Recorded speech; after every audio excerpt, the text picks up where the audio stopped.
Bendiciones, mis amados.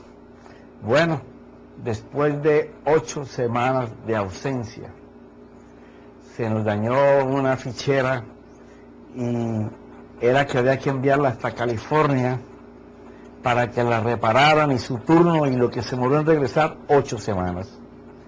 Pero qué falta me hizo hacer el programa. Ok, mis amados, pero aquí estamos. Quedamos en el último, que fue el que al final, cuando terminamos, nos dimos cuenta que no estaba funcionando bien el equipo y se está tratando de colocar en el aire el estudio 114, hablando de lo que es la fe antes de la cruz y la fe después de la cruz. Porque cuando hablamos de fe, tenemos que saber en quién tenemos que colocar la fe. Habíamos hablado en los 2 capítulos anteriores como en la ley, aquí ya no uso hojita, mi esposa me regaló esta EPA, ay Dios mío, en la fe antes de la ley se colocaba la fe en la siguiente forma: las personas se justificaban, ellos mismos trataban de justificarse con un sacrificio que no podía quitar ni el dominio de la iniquidad ni la autoridad del pecado, solamente lo podían cubrir por un tiempo, hasta volver a hacer otro sacrificio para poder estar justificados. Después ellos tenían que creer que en base a la justificación que habían hecho, podían moverse en lo que habían creído y Dios lo daba. Eso es lo que miramos en los 2 capítulos anteriores. Por eso usted encontrará que en Habacuc 2:4 se habla de que el justo por su fe vivirá. Y tocamos gran parte de lo que es la fe en la gracia, y hablamos de que Dios no ha constituido la gracia y la fe como nosotros la ponemos a pelear una con otra, los que son de ley y los que son de gracia. No, la ley era un maestro glorioso, y aún hoy sin él tú no puedes ir a la cruz. Porque lo mismo que es pecado en los 10 mandamientos en la ley, lo mismo es pecado en la gracia. O sea, por la ley usted conoce que hay pecado y que necesita cruz. Ahí es donde de verdad entra a trabajar la fe. Entonces, en la ley, cuando usted pecaba, podía ir hasta la muerte. En la gracia, el Señor te dice: vete y no peques más, arrepiéntete y no vuelvas a hacerlo. ¿Ya? En la ley se evidencia tu justificación y tu fe. O sea, la justicia que viene por el animal de sacrificio y por tú creer que por ese sacrificio Dios te va a dar el mover de lo que tú estás creyendo. Su confianza sobre una palabra que Dios había dicho en base a su propia justificación. Pero en la gracia es por la fe en lo que Él hizo, y se vive en justicia y plenitud del favor de Dios, solo en Él. Por eso en la fe como don es tan importante que se nos revele Romanos 1:17, que es lo que hemos estado hablando en los capítulos anteriores. Hago un recuento porque tantas semanas. Romanos 1:17 dice: porque en el Evangelio la justicia de Dios se revela. Quiere decir que hay una manera en que la fe se nos enseña después de la cruz, y es que Dios se encarga de revelar, de descubrir. Ahora ya no depende del hombre nada, todo depende del Señor. ¿Ya? Dios se revela por fe, y para moverse en esa fe, y para fe, como está escrito: más el justo, ya no dice por su fe, sino por la fe vivirá. Y estuvimos tratando en diferentes escrituras en qué fe, porque es en la fe de Jesucristo. Ahora mira, o sea, somos justificados del pecado que nos domina, pero por fe en Él. O sea, ahora la justicia no viene de que tú y yo matemos un chivo. No, ahora la justicia viene por los méritos de lo que Él hizo. O sea, el Señor lo primero que hizo para que su fe tuviera una gran eficacia fue quitarle el dominio a la iniquidad y la autoridad al pecado. Una vez que Él quitó eso, que se empezó en el Getsemaní, pasó por el lugar de castigo en el pretorio, en la subida al Calvario, en la cruz y en la muerte y la resurrección, ahí se le quita no solamente el pecado al hombre, sino que se le quita el dominio, el poder que tenía la iniquidad, porque la iniquidad es una raíz, es una fuerza que se forma cuando una persona se habitúa permanente y constantemente a practicar un pecado. Entonces, Él da permiso para que se instale dentro de él una fuerza. Por eso era que aquellos tenían que estar haciendo sacrificio constantemente, porque la carne, eso que se llama carne, que es la fuerza de la iniquidad, los volvía a llevar cautivos al pecado. Jesús quitó tanto el dominio como la autoridad. Y de eso es que vamos a estar hablando en toda esta serie. El pecado ya no tiene ninguna autoridad para volver a sujetarnos por todo lo que nuestro Señor hizo, pero aún más. Las promesas y pactos entran en un mejor término de garantía y se convierten de promesa a herencia, de posición a posesión. Entramos a disfrutarlo por la fe en Él. Si usted mira, mi amado hermano o hermana, las promesas y los pactos que la iglesia heredó son los mismos que vienen desde Abraham y pasaron por todo el pueblo judío. O sea, no han cambiado ni las promesas ni los pactos, pero él dice que son mejores. ¿Por qué? Porque aquellos se justificaban, iban detrás de la promesa y detrás del pacto. Ahora, tú y yo tenemos una mejor promesa y un mejor pacto. ¿Por qué? Porque ya está ganada. Ese es el todo. Ya tú no tienes que ir detrás de una promesa y detrás de un pacto.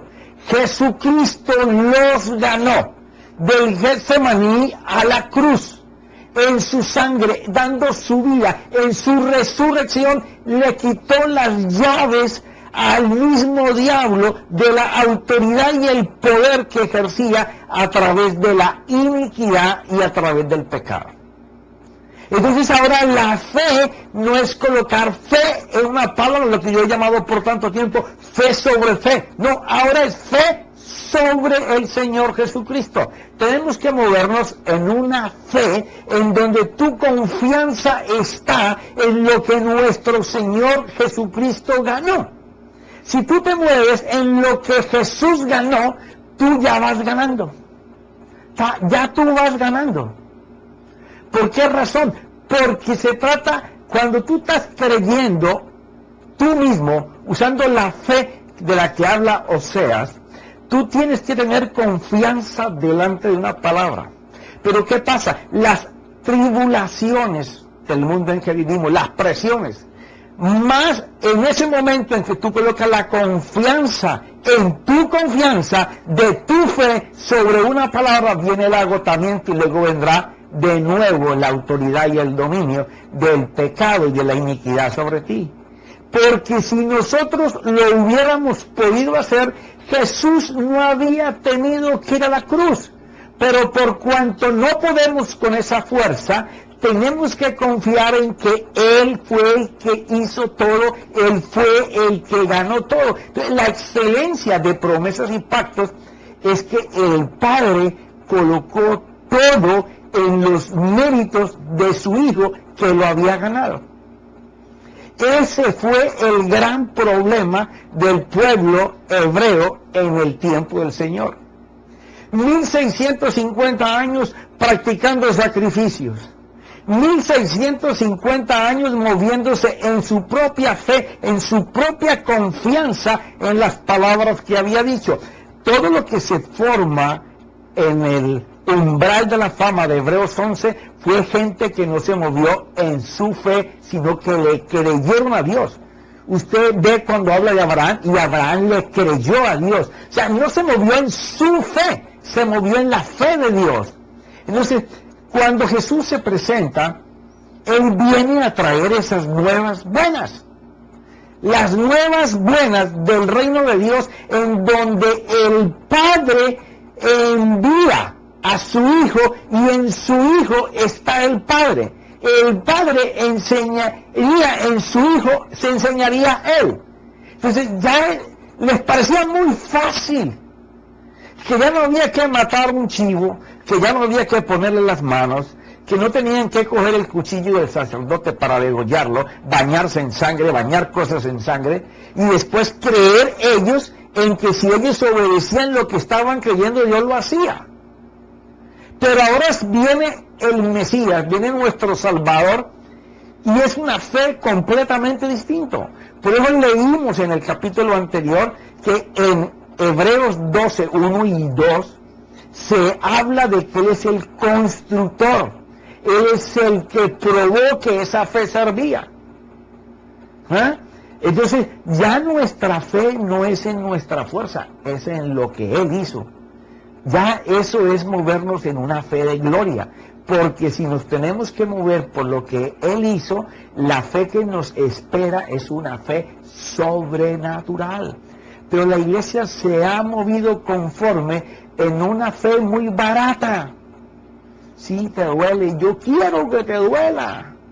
¿Por qué razón? La fe barata es solamente pidiendo para tu mortgage o para la renta de tu casa, de tu carro, para las cosas básicas. Es una fe de necesidades. Nos enseñaron a través de los mensajes por años motivacionales a solamente tener una fe para tener conquistas materiales.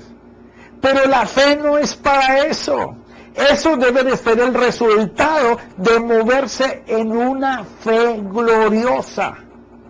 Por eso estos hombres y mujeres del tiempo del Señor no pudieron aceptar esto. Mira lo que dice la Escritura. Déjame tomar agua, que esto se pone bueno.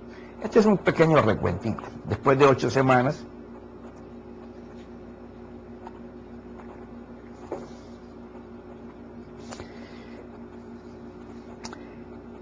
o sea que somos justificados del pecado que nos dominaba, pero por la fe en el Señor Jesús.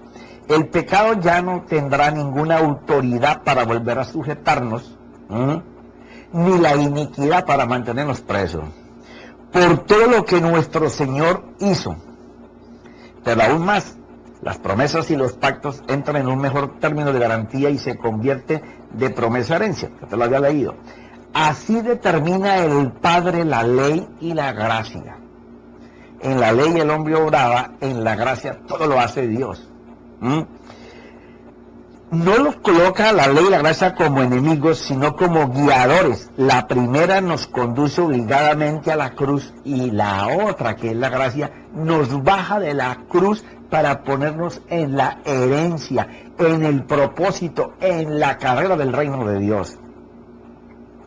Es vivir en la plenitud de Dios. Y esto fue lo que no entendieron aquellos en el tiempo en que el Señor se manifestó. Capítulo Juan, el Evangelio de Juan, capítulo 1, versículo 12. Pero a todos los que le recibieron, escucha bien esto, les dio el derecho de llegar a ser hijos. ¿A quiénes? A los que recibieron a Jesús conforme las buenas nuevas. Vamos para allá. Es decir, a los que creen en su nombre. Y cuando nosotros estamos hablando del nombre del Señor, tenemos que entender que para nosotros a veces los nombres ni significan nada. Se lo colocamos a uno de nuestros hijos porque nos gusta el nombre, o porque le hicimos una promesa a alguien o a algo y le chantamos ese nombre.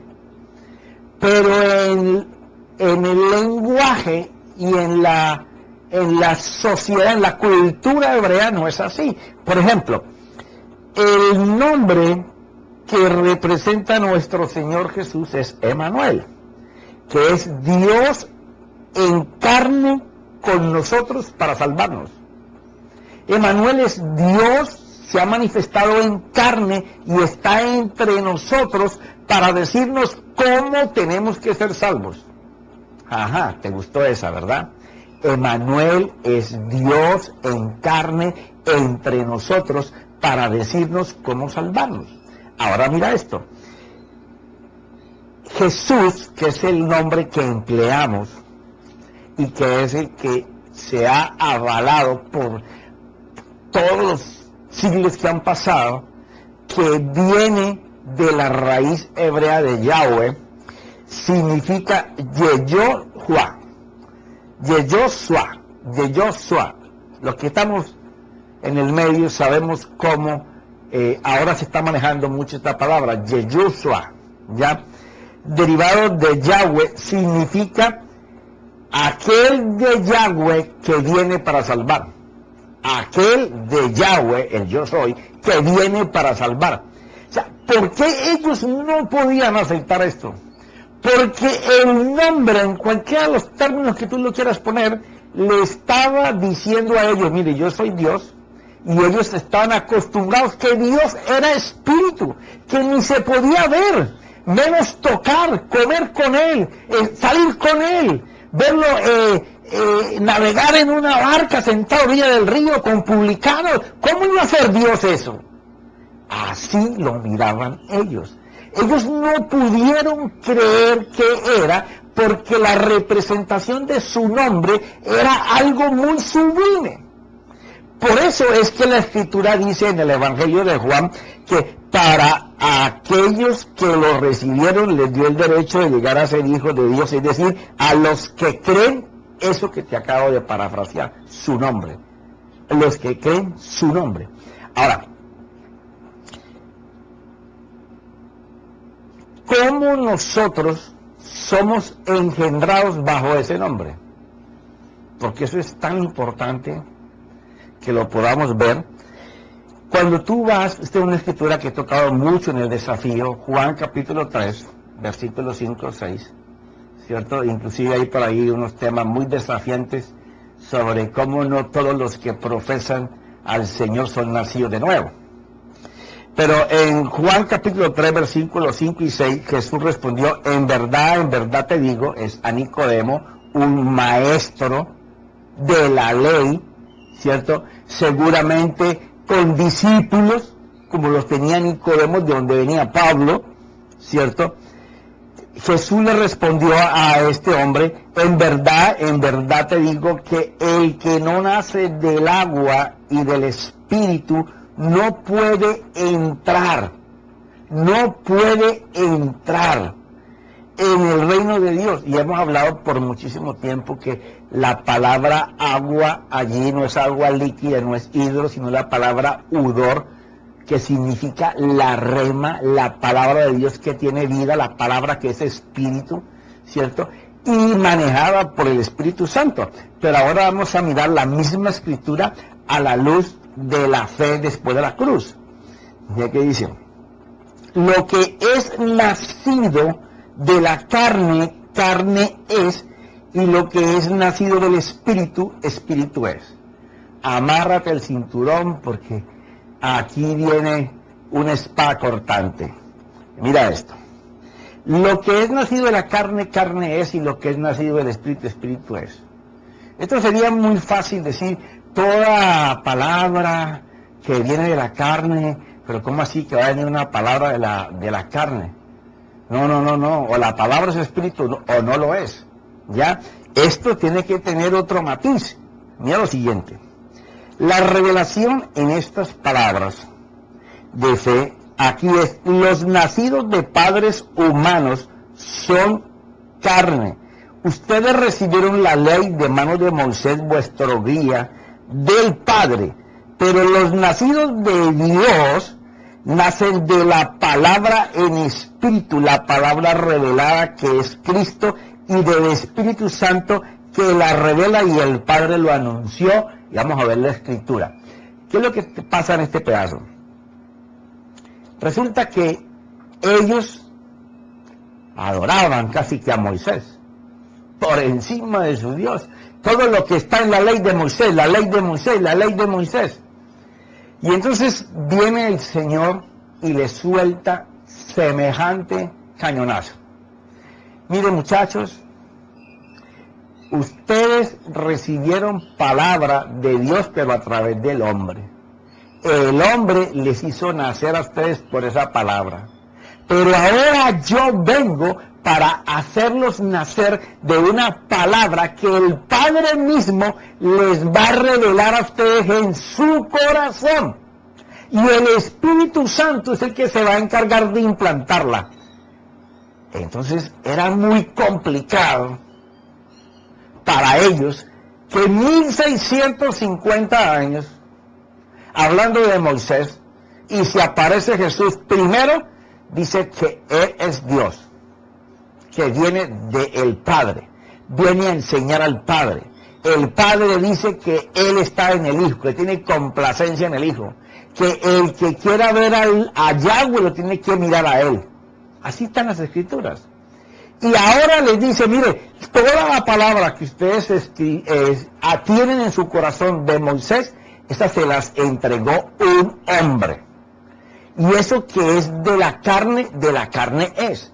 Pero ahora viene una palabra que te la va a revelar Dios en tu corazón. Tú vas a nacer a esta nueva vida de fe, en donde la fe es en lo que yo voy a hacer, en cuanto esa palabra se te revele, y el Espíritu Santo es el que se va a encargar de hacerlo. Por eso es que en la fe como don, ya tú no participas. Dios hizo todo para que tú seas un vaso en donde Dios se va a manifestar con toda su plenitud. Por eso es que Satanás, cuando se dio cuenta que no podía llevar a la iglesia acusándole por el pecado y por la falta, porque constantemente se están purificando y limpiando y llamando a la cruz y llamando a la sangre y llamando el nombre, al pasar el tiempo, ¿cierto? Él dijo, no, espera, tengo que cambiar la táctica. Aquí la única va a ser devolverlos a la fe antes de la cruz. Entonces, lo que ha hecho en las últimas generaciones es regresar a la iglesia a que tenga fe sobre fe. O sea, la iglesia está obrando porque pasa por alto el sacrificio del Señor en la cruz. Eso es obra, desobediencia. ¿Por qué? Porque usted está colocando su confianza en una palabra que usted habla, que usted profetiza, y usted se tiene que mantener forzando esa palabra, tiene que buscar palabras para reforzar lo que usted está creyendo. Eso es obrar. ¿Duele? Sí, duele y mucho. ¿Cuál es el problema? Que la misma palabra, ahora tú tienes que verlo en el ganado. Ahí es donde es fe. Porque es en la fe de Él. Lo que vimos en el capítulo anterior en Gálatas, y en Romanos 6, y en Romanos 3. Es una fe completamente distinta. Ahora fíjate esto. En Juan, Evangelio de Juan, capítulo 1, versículo 17, te voy a leer, Dios habla hoy, y Biblia de las Américas. Porque la ley fue dada por medio de Moisés, pero el amor y la verdad se han hecho realidad por medio de Jesucristo. La ley fue dada por Moisés, pero el amor y la verdad se han hecho realidad por medio de Jesucristo. Quiere decir que esa fe no existía antes. Tenía que venir Jesús, Yeshua, ¿ya? Emmanuel, Dios hecho carne, viviendo entre nosotros para salvarnos. Ahora, ese cuerpo está en el cielo, pero la palabra que sigue latente, que es el verbo de Dios, que es espíritu, el mismo espíritu la revela hoy como fe. Por eso es que Pablo escribe en Romanos 1:17 que el evangelio de las buenas nuevas, el evangelio de Jesús, Dios lo revela por fe y para fe. Mira esto, en versión de las Américas dice el mismo 17, porque la ley fue dada por medio de Moisés, la gracia y la verdad fueron hechas realidades por medio de Jesucristo. Claro, porque todo lo que viene derivado de Jesús viene del mismo nombre de Yahweh. ¿Ya? Por eso es que la salvación, la palabra en espíritu revelada por Dios en tu corazón, que es la fe del Señor, es siempre será salvación. Mira esto. Este texto solo evidencia una sola cosa, que el segundo nacimiento de todo hombre es todo espíritu. Primero nacemos de nuestros padres naturales, pero nacer de Dios es totalmente perteneciente a Dios. Nacemos de Él, en Él y para Él. Todo depende por Él, ¿ya? La ley siempre nos pondrá en evidencia el yo. Y aquí quiero pararme un poquito. ¿Qué es lo que el hombre debería ser o lo que el hombre trata de ser o demostrar que es? ¿Qué significa esto? Siempre que usted ve a alguien moviéndose en la fe antes de la cruz, que es la de Habacuc, el justo vivirá por su fe, usted va a evidenciar las palabras, el comportamiento, la conducta de esa persona, tratando de evidenciarse él como el hombre de fe, el hombre que alcanza, él es el que logra, ¿ya? La fe de él es la que produce, ¿ya? Por eso es lo que el hombre pretende enseñar que es, o lo que el hombre trata de ser o mostrar a los demás que ha alcanzado por su fe. Pero eso es desobediencia. ¿Por qué razón? Porque en este tiempo la iglesia se encamina hacia un avivamiento en donde no habrá ni alto, ni pequeño, ni bajito, ni nada. Los ministerios van a cumplir su forma de capacitación para llevar a la iglesia a una fe gloriosa, de lo sobrenatural. La iglesia no la van a poder encerrar en 4 paredes. La iglesia será poderosa afuera de las 4 paredes. ¿Ya? Mira esto. Pero en la gracia Dios manifiesta lo que es en el hombre. O sea, en la gracia usted siempre va a ver Dios enseñándose en el hombre. Y en esto vamos a hablar un poquito más adelante. ¿Por qué razón? Porque la iglesia ha ido en desarrollo de crecimiento. No conocía lo que era la unción. Ahora la iglesia se ha embriagado con la unción. Y la unción está siendo manejada de una manera despectiva delante del trono de Dios. O sea, el hombre enseña más que él es un ungido santo perfecto, usando la unción, que es poder delegado de Dios, para que tú y yo podamos hacer. Pero la iglesia no se puede embriagar con eso. Hay algo más sublime, hay algo más grande, que es que si Dios da su unción, deja que la gloria te embargue. En la gloria todo lo hace Dios. No es que porque usted está ungido Dios va a hacer, no. Es porque usted le permite a Dios, no solo que ese poder delegado llamado unción esté en usted, sino que Dios se muestre por encima de la unción y muestre su gloria, que es Dios haciendo conforme su voluntad con usted y conmigo como herramientas. Pero para allá vamos. Me estoy adelantando un poquito. Pero en la gracia Dios manifiesta lo que Él es en el hombre, usando para esto la cruz, a Cristo y al Espíritu Santo. En la ley el hombre está tratando de obedecer el no hagas esto y no harás aquello, que eran rígidas exigencias y severas prohibiciones. El Padre les enseñó lo que era pecado y su raíz la iniquidad, enseñándoles el tiempo en que se encontraban, el tiempo de la cautividad a manos de la iniquidad y la fuerza del pecado. Esto se enraizaba en el corazón del hombre, y así lo escribió el apóstol Pablo en Romanos 7:14. Sabemos, escribió Pablo, sabemos en efecto que la ley es espiritual, pero yo soy meramente humano y estoy vendido como esclavo al pecado. O sea, Pablo comienza a descubrir la realidad de la ley y la realidad de la gracia.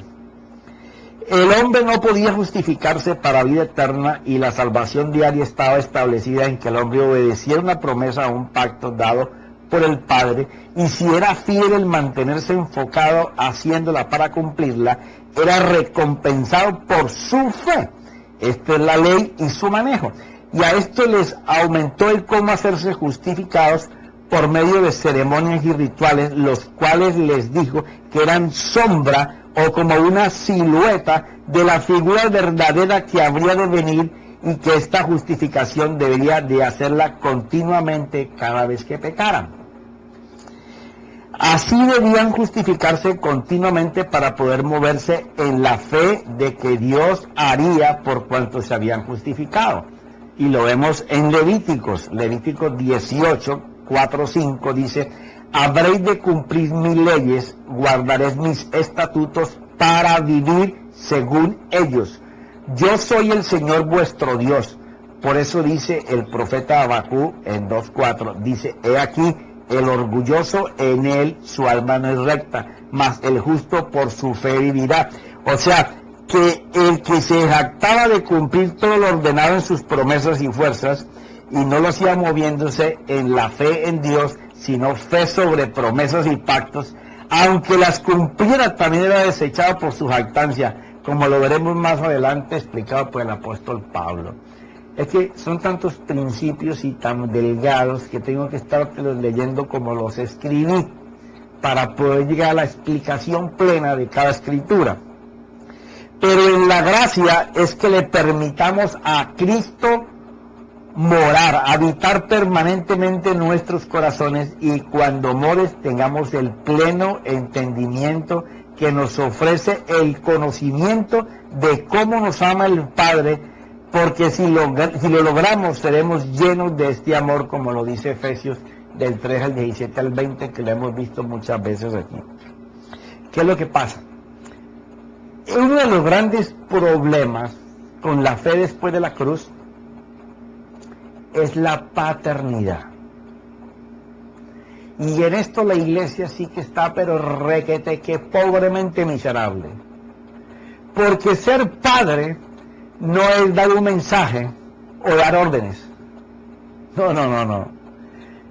Tener paternidad por una persona es estar consciente de que como padre tú tienes obligaciones con esos hijos para hacer que ellos encuentren el mismo camino que tú has encontrado, para que a su vez ellos sean padres de otros. Entonces, si no hay manera de que la iglesia entienda la paternidad de Dios, mucho menos nosotros podremos dar paternidad entre los mismos creyentes. Esa carencia de paternidad ha llevado al egoísmo, ha llevado a que la gente trabaje por sus méritos, por alcanzar, por mostrarse, pero no porque esté en su corazón estar dedicado, pendiente a que aquel hermano que le dieron halle el camino, halle la luz, pueda salir del dominio de la iniquidad y de la autoridad del pecado, por el conocimiento de tener todo puesto en lo que el Señor Jesús hizo. Mira esto.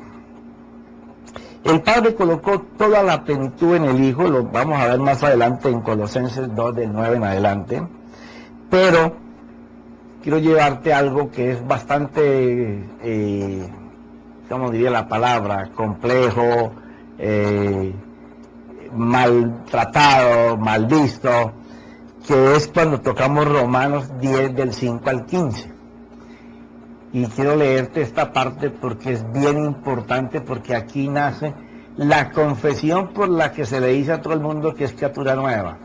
Mira esto. De la justicia basada en la ley, Moisés escribió: las personas que cumplan la ley vivirá por ella. Pero la justicia basada en la fe, se dice, o sea, ya hay dos cosas distintas.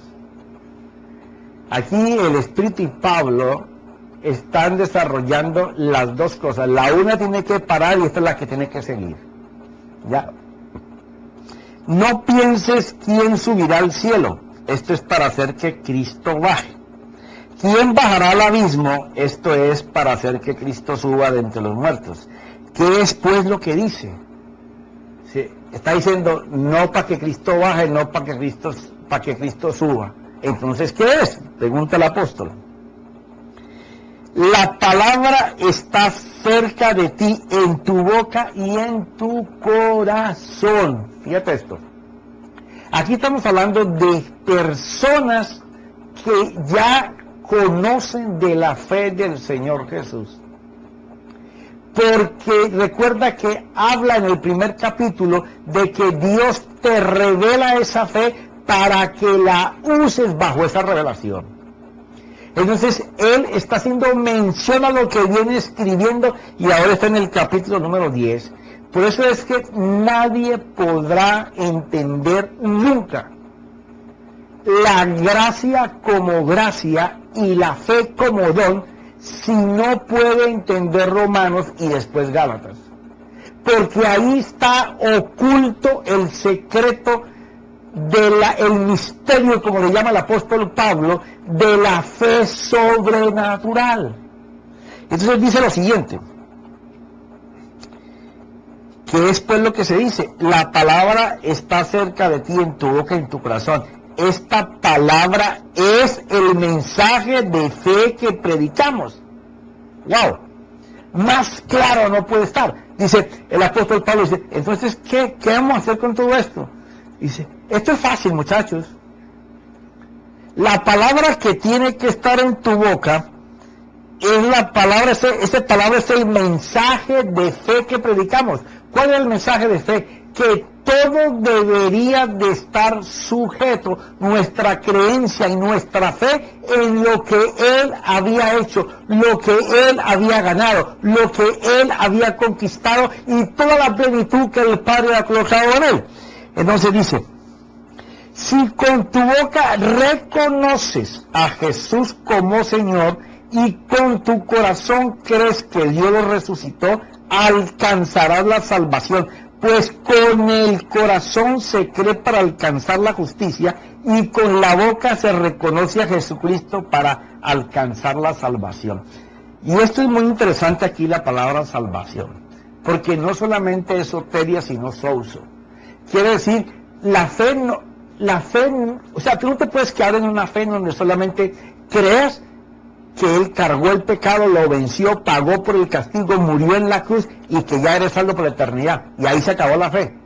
Entonces de allí para adelante vamos a estar hablando miseria, pobreza, una fe solamente para necesidades. No. La fe es mucho más gloriosa que eso. Si es la fe que nuestro Señor Jesucristo constituyó y Él dijo que haríamos cosas mayores que Él está hablando del movimiento de fe que Él enseñó a sus discípulos y a todos los que le vieron.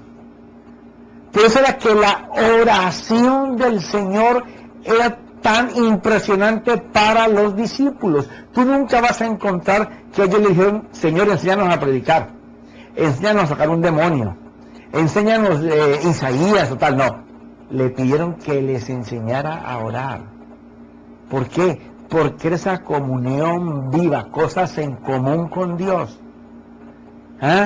en donde Él era dependiente del Padre, donde hablaba con Él y hacía con Él como si estuviera frente a frente. Entonces ellos no podían entender que Dios se había hecho carne para estar entre ellos, para salvarlos. Entonces esa fue toda la lucha del Evangelio de los primeros 100 años. tratar de que la gente entendiera eso. Y aquellos que lo entendieron lo lograron. Dice lo siguiente. Aquí la revelación de fe es tremenda. Solo cambia Cristo por el verbo o la palabra y se te revelará un oráculo. Cuando tú comienzas a hacer esto, y dices, por ejemplo, pero la justicia basada en la ley dice, no pienses quién subirá al cielo. Esto es para hacer que la palabra baje. O quién bajará al abismo. Esto es para que la palabra suba. No, no se trata de eso. ¿Ya? Lo que se trata es de que la palabra sea espíritu. No es creer que con una palabra hará descender lo que está en el cielo, o que la palabra le dé vida a lo que está muerto en el abismo. No, es reconocer que el Señor Jesús es Señor, gobernador y reina, y tiene dominio sobre todo lo creado. Creerlo en tu corazón, y cuando lo permitas, entonces Él hará descender lo que te pertenece, que está predeterminado para tu vida. Las cosas que están muertas o se han muerto en el transcurso del caminar, Él le va a dar vida, porque es creyendo en lo que Él hizo. Y si tú y yo podemos creer en los méritos de lo que el Señor hizo, entonces ahora tenemos una fe dependiente de Él. Ahora no depende de mi fe, ni de mi fuerza, ni de estar todos los días presionando una palabra. No, ahora yo tomo esa palabra y comienzo a verlo a Él, que en esos días de Calvario a cruz y a resurrección, Él ganó para mí y para ti lo que tú necesitas hoy. Pero también ganó la gloria de Dios. No solamente Jesús ganó tus necesidades. Dios no es Dios de necesidades. El primer que nos lo han enseñado tan material que lo han puesto solo de necesidades. Dios es Dios de su voluntad. Aquel que se mueva en la fe de Jesús tiene que morir muriendo para que su voluntad se doble completamente a la voluntad del Padre. Es lo que Jesús hacía en sus oraciones, ir por la voluntad de Dios, y se mostraba lo sobrenatural. La fe que nos está por llegar, no porque yo la esté predicando, sino que Dios tiene miles de trompetas en el mundo con diferentes idiomas que van a empezar a hablar lo mismo. Es un tiempo en donde el Espíritu Santo y Cristo, la palabra revelada, le va a dar vida a todas las cosas que tú puedas ver y creer que Jesús las ganó. Si tú puedes ver a Jesús y Él te da una palabra y tú lo miras a Él, en lo que Él hizo, vamos a obtener lo que Él ganó. Padre, te doy gracias en esta noche. Gracias porque después de tantas semanas estamos de vuelta. Sé que caminar en el Espíritu nos lleva a entender que el alma y el corazón, si se dejan llevar por palabras, no se van a mover en espíritu, se van a mover en sus deseos, en su carne. Pero si somos capaces de lograr ese silencio espiritual para que nuestro culto racional solamente mire la cruz y mire al Señor, nos vamos a mover en el Espíritu, porque aprenderemos a escuchar la voz del Espíritu. Te doy gracias, Señor, en el nombre de Cristo Jesús. Amén y amén.